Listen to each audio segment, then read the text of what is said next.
Hello दोस्तों, आज हम कुछ डिस्टेंस टाइम ग्राफ के बारे में पढ़ेंगे।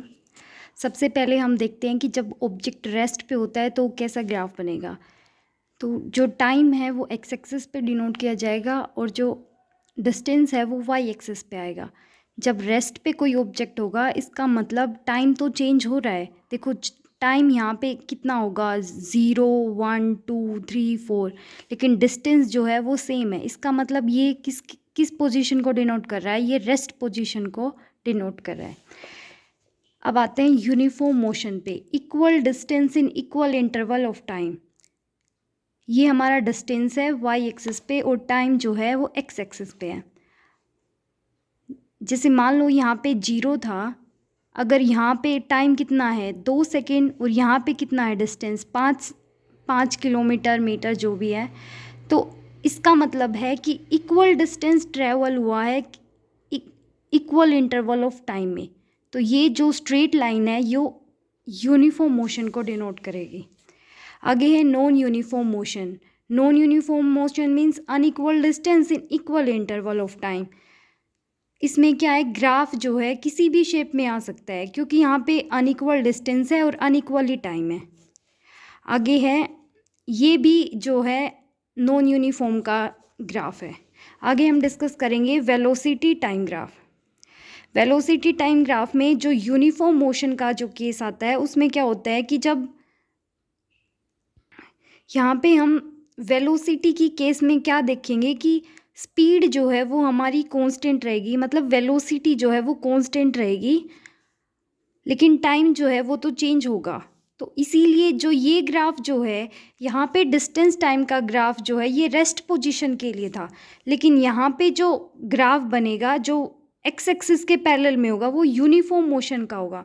क्योंकि देखो यहाँ पे अगर हम देखें ग्राफ के अकॉर्डिंग, ये जो लाइन है ये क्या शो कर रही है कि ये जो यहाँ पे ऑब्जेक्ट है ये क्या है, एक कांस्टेंट वेलोसिटी से मूव कर रहा है, इसीलिए हम इसको क्या कहेंगे, यूनिफॉर्म मोशन।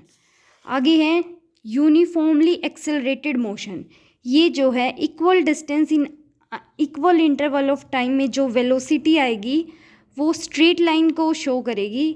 और यहाँ पे कौन सा फिनोमिना है, ये यूनिफॉर्मली एक्सेलरेटेड मोशन। आगे है रिटार्डेड मोशन, जो नेगेटिव एक्सेलरेशन को शो कर रहा है। यहाँ पे ज़्यादा वेलोसिटी थी लेकिन जैसे जैसे टाइम इंक्रीज़ होता गया तो जो वेलोसिटी है वो डिक्रीज़ होती गई।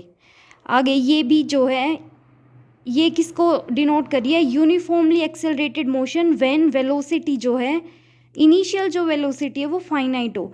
यहाँ पे देखो ये जो है, ये जो पॉइंट है ये इनिशियल वेलोसिटी को डिनोट कर रहा है।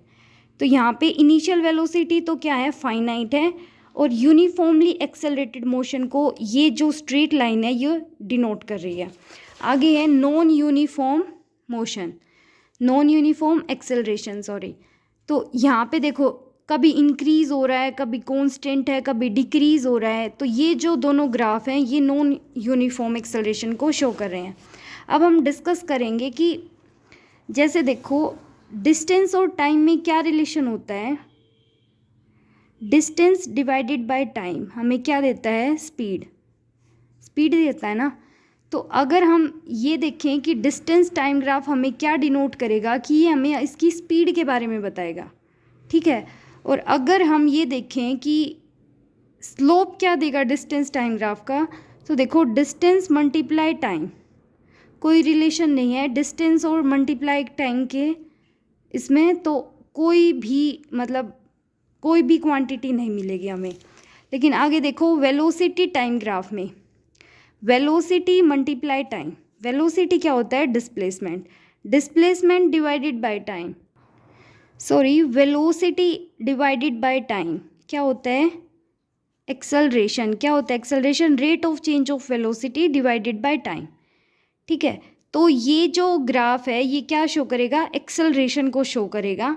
लेकिन इसका जो स्लोप होगा, देखो वेलोसिटी मल्टीप्लाई टाइम, वेलोसिटी किसको डिनोट करेगी, ये यहाँ पे डिस्प्लेसमेंट को शो करेगा, किसको शो करेगा, डिस्प्लेसमेंट को, क्योंकि वेलोसिटी मल्टीप्लाई टाइम किसका फॉर्मूला है? जैसे हम ये बोलते हैं कि स्पीड मल्टीप्लाई टाइम तो डिस्टेंस देता है, लेकिन अगर यहाँ पे वेलोसिटी है तो ये डिस्प्लेसमेंट देगा। ठीक है, ओके स्टूडेंट्स, बाय।